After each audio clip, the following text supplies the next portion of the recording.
À présent, retrouver notre envoyée spéciale à Adana, dans le sud du pays, Julie Dungelöf. Julie, un mot de la participation à présent. Ce taux de participation définitif, il n'a pas encore été communiqué par les autorités officielles, mais il est apparemment très élevé. Manifestement, toutes les couches de la population, toutes les communautés se sont mobilisées, y compris dans les zones sinistrées en raison du séisme, comme là où vous vous trouvez.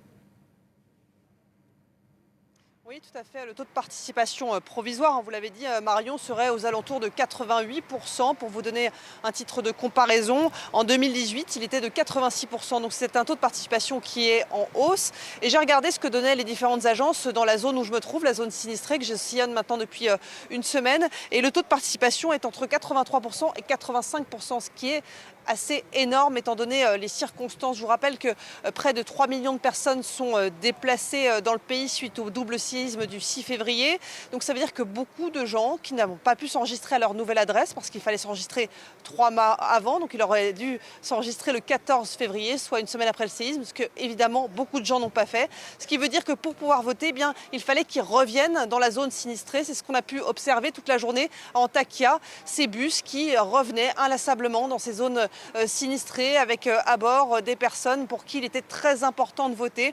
J'ai pu parler avec un jeune homme notamment qui votait pour la première fois. Il avait 21 ans et il dit je vote pour honorer les morts, je vote pour le changement. Une femme me disait que bien sûr c'était important pour elle de voter et encore plus dans ces circonstances. Et puis c'était un vote très très particulier parce que d'une part, je vous le dis, les gens avaient fait 9 heures de route, 12 heures de route pour pouvoir venir voter, mais aussi parce que eh bien, toutes les infrastructures de vote étaient à terre. Donc les gens votaient dans des containers avec beaucoup d'anxiété, ne sachant pas exactement où aller voter. Mais ici en Turquie, la démocratie est très importante et le fait de voter est très important, ce qui explique qu'à chaque élection, le taux de participation soit très important.